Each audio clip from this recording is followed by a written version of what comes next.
It's the Alien Conspiracy Podcast. I am your host, Agent Anderson. Come along as we examine UFO sightings, conspiracies, and all things strange. You can follow the show on Twitter at AlienConPod. We also have an email address, alienconpod@protonmail.com. We would love to hear from you. And don't forget to check us out on Facebook and Discord. Links in the description. This week's episode, Chapter 8 of The Flying Saucers Are Real by Donald E. Keyhoe. Apologies for the scheduled show. This week we're supposed to have a special guest, and he canceled. And then Agent ETA got sick. And then Agent Kruger also got sick. So we decided to postpone until next week. Hopefully our special guest shows up and our agents are all healthy, because we're planning to do the Battle of Los Angeles. I can't wait. It's a really good case. But in the meantime, to fill the gap so that we have something rather than nothing, and actually I kind of like this book anyways, let's go with Chapter 8 of The Flying Saucers Are Real by Donald E. Keyhoe. Chapter 8. Next morning, in the broad light of day, the idea of space visitors somehow had lost its menace. If the discs were spaceships, at least they had shown no sign of hostility, so far as I knew. Of course there was Mantell, but if he had been downed by some weapon on the disc, it could have been self-defense. In most cases, the saucers retreated at the first sign of pursuit. My mind was still reluctant to accept the space travel answer, in spite of the old reports. But I kept thinking of the famous aircraft designer who thought the discs were spacecraft. The airline pilots Purdy had mentioned. Blake's co-pilot, Chuck. Now that I recalled it, Blake had been more embarrassed than seemed called for when he told about Chuck. Perhaps he had been the one who believed the saucers were spaceships, instead of his absent co-pilot. After breakfast, I went over the list of sightings since June 1947. There were several saucers that actually had been described as projectile-like ships. The most famous of all was the Eastern Airlines case. It was 8:30 p.m., July 23, 1948, when an Eastern Airlines DC-3 took off from Houston, Texas, on a flight to Atlanta and Boston. The airliner captain was Clarence S. Chiles. During the war, he had been in the Air Transport Command with the rank of lieutenant colonel. He had 8,500 flying hours. His first officer was John B. Whitted, a wartime pilot on B-29s.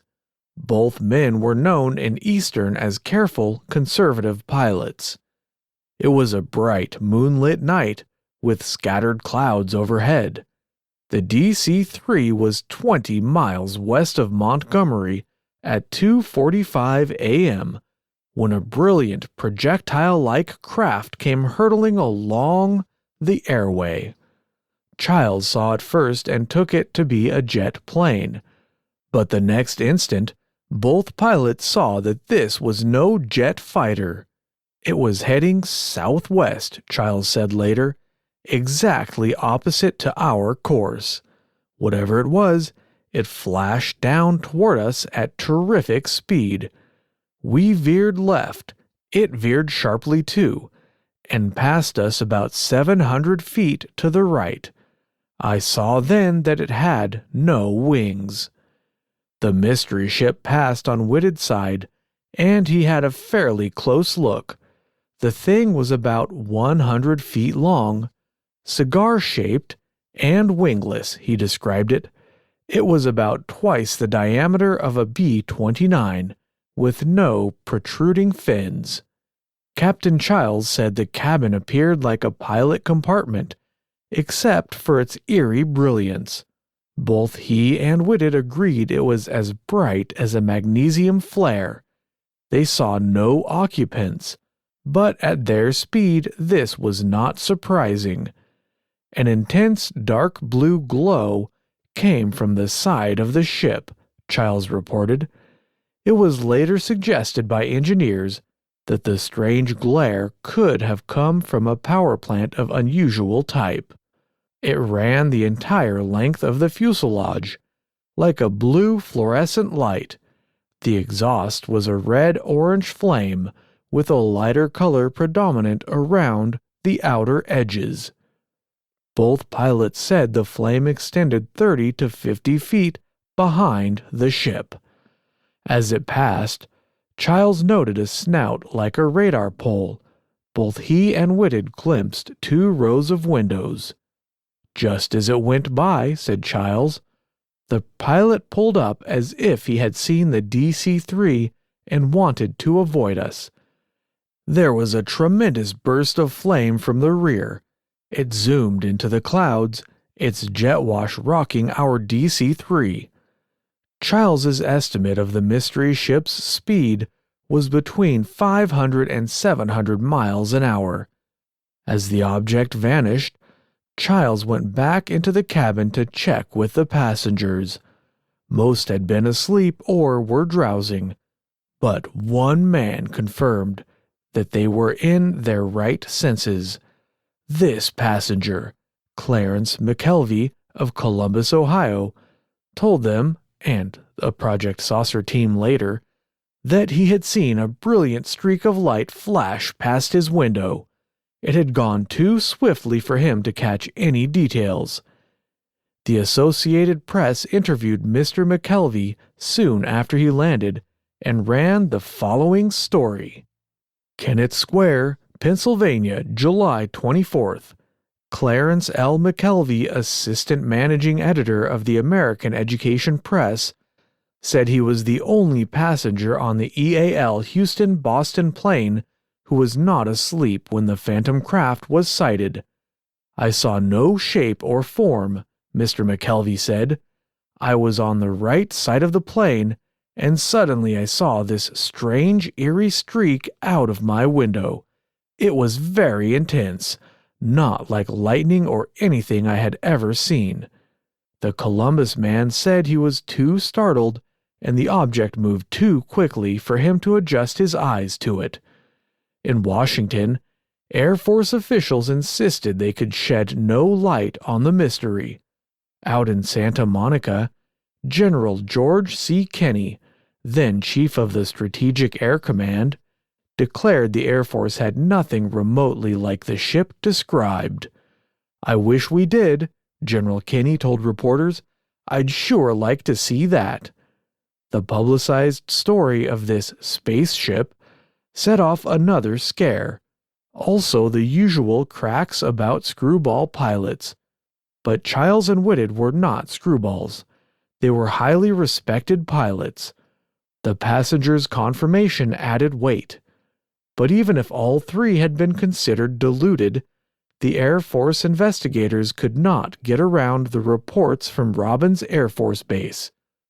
Just about 1 hour before the DC-3 incident, a strange flaming object came racing southward through the night skies over Robins Field at Macon, Georgia.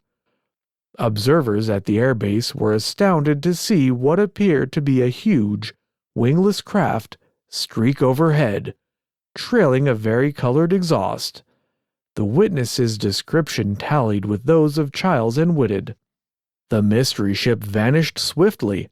All observers agreed that it disappeared from the line of sight just like a normal aircraft. While I was working on this case, a contact in Washington gave me an interesting tip. Within 48 hours after that Eastern sighting, Air Force engineers rushed out blueprint plans and elevations of the spaceship based on what the 2 pilots told them.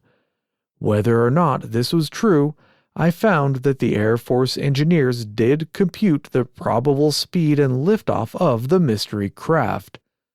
The ship was found to be within the bounds of aerodynamic laws for operations in our atmosphere. Here is the Air Force statement. Application of the Prandtl theory of lift indicated that a fuselage of the dimensions reported by Chiles and Whitted could support a load comparable to the weight of an aircraft of this size at flying speeds in the subsonic range. This supports Chiles's estimate of 500 to 700 miles an hour. 4 days after the spaceship story was published, a Navy spokesman was quoted as hinting it might have been a high-atmosphere rocket gone astray from the proving grounds in New Mexico. The brief report appeared on the editorial page of the Washington Star on July 28, 1947. It ran as follows. The Navy says that naval technicians have been testing a 3,000 mile-per-hour rocket in New Mexico. If one would astray, it could travel across our continent in a short time. At first glance, I thought this might be the real answer to the Chiles Whitted case, but after a few minutes I saw it was almost impossible. First, rockets at White Sands are launched and controlled with utmost care. There have been no reported cases of such a long-distance runaway. Second, if such a rocket had gone astray, it would certainly have caused wild confusion at White Sands until they found where it landed. Hundreds of people would have known about it. The story would be certain to leak out. Third, such a rocket would have had to travel from White Sands to Macon, Georgia, then circle around south of this city for over 40 minutes. If it had kept on at the speed observed at Robbins Field, it would have passed Montgomery long before the DC-3 reached the area. In addition, the rocket would have had to veer sharply away from the airliner, as both pilots testified, and then zoom into the clouds. No high-atmosphere test rocket has automatic controls such as this would require. And if it had gone astray from White Sands, the station's remote control would no longer be guiding it. The Eastern Airlines spaceship, then, was not just a fugitive rocket, but it could be a new type of aircraft, something revolutionary, developed in absolute secrecy. Other airline pilots had reported flying discs racing along the airways, though none that I knew of had described projectile-like objects. Chiles and Whitted insisted the mystery ship was not a disc, and the report from Robbins Field agreed on this point. Man-made devices or not, it seemed fairly certain there was more than one type of saucer. The more I studied the evidence, the harder it was to believe that this was an Earth-made ship. Such a wingless rocket ship would require tremendous jet power to keep it in the air. Even our latest jet bombers could not begin to approach its performance. Going back over the Project Saucer preliminary report, I found strong evidence that the Air Force was worried. In their investigation, project teams had screened 225 military and civilian flight schedules.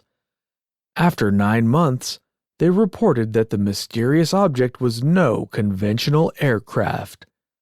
On April 27, 1949, the Air Force admitted that Project Saucer had failed to find the answer.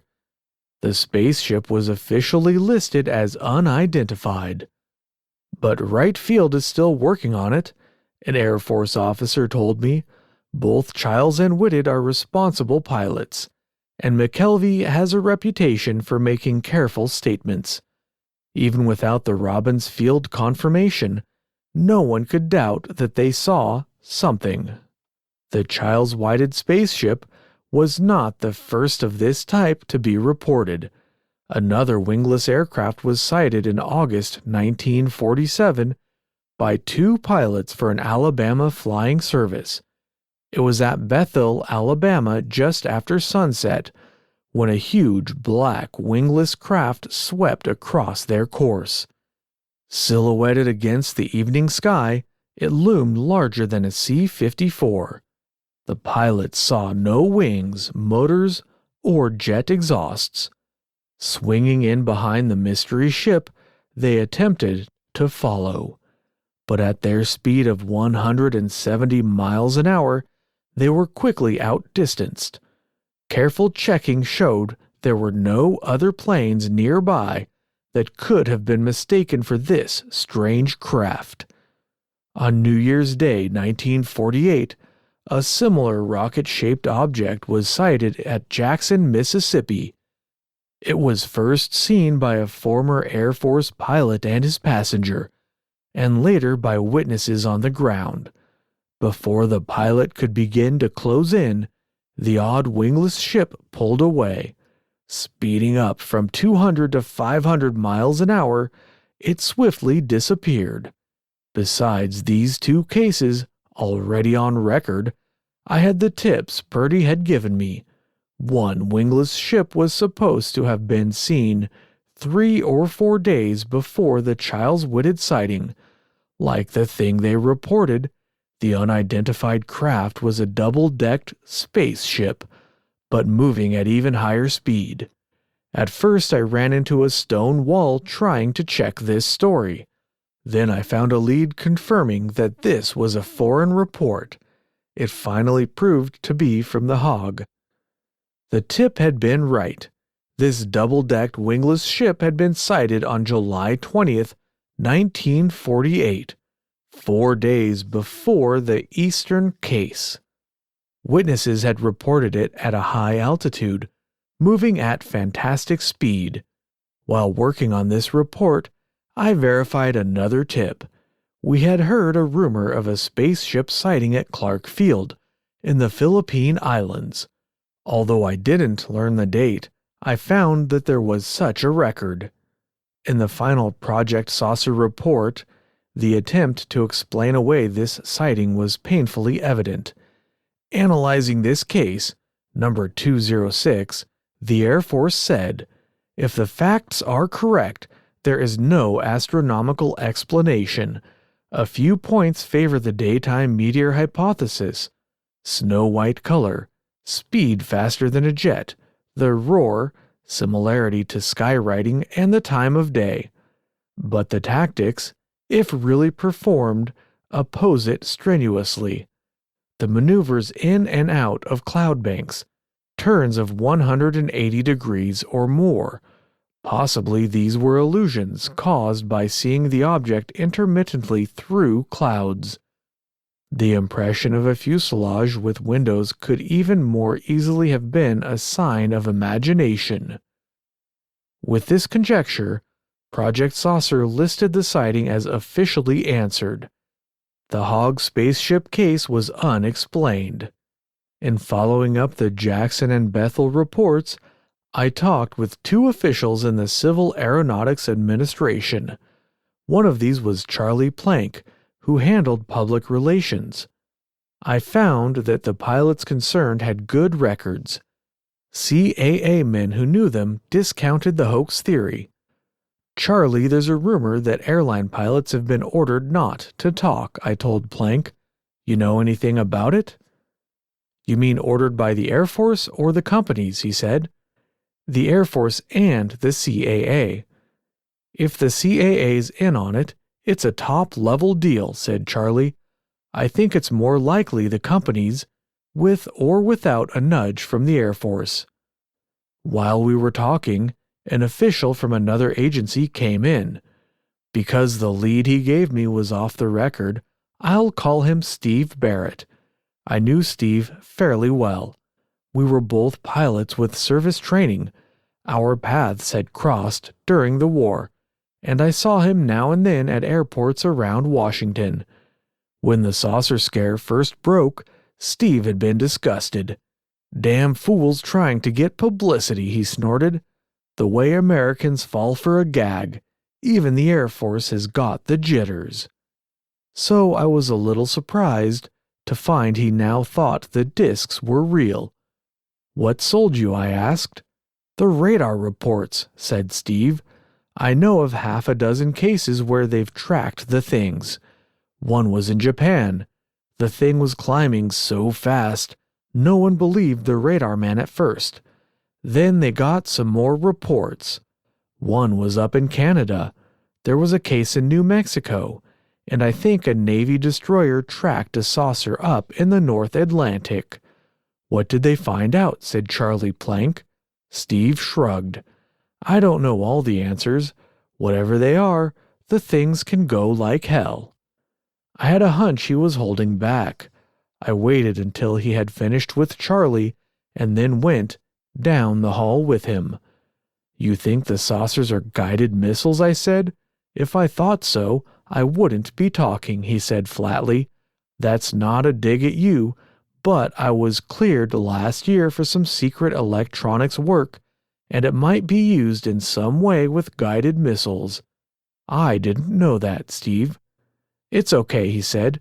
"I don't mind talking, because I can't believe the saucers are guided missiles. Maybe a few of the things sighted out in the southwest have been our test rockets, but that doesn't explain the radar reports in Canada and Japan." "I'd already heard about a radar case in Labrador," I told Steve. He looked at me quickly. "Where'd you pick that up?" "True passed it on to me," I said. "They've had some trouble tracking the things. They maneuver so fast," said Steve.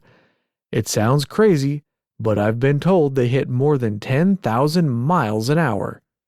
"You believe it?" "Well, it's not impossible. Those saucers were tracked about 50 miles up, where there's not much resistance." The elevator door opened. Steve waited until we were outside of the Commerce Building. "There's one other thing that gets me," he said. "Unless the radar boys are way off, some of those saucers are enormous.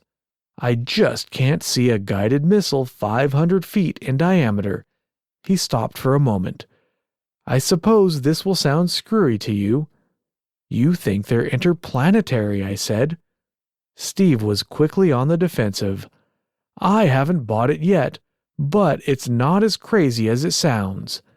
Without mentioning names, I told him about the aircraft designer and the airline pilots. "They're in good company," said Steve. "You know the Air Institute?" "Sure, the Air Force School down at Montgomery. 6 months ago I was talking with an officer who'd been instructing there." Steve looked at me, deadly serious. "He told me they are now teaching that the saucers are probably spaceships." And that's the end of Chapter 8. If you enjoyed the show, you could really help us out by suggesting the show to your friends and giving us a good review wherever you listen to podcasts. Keep it strange.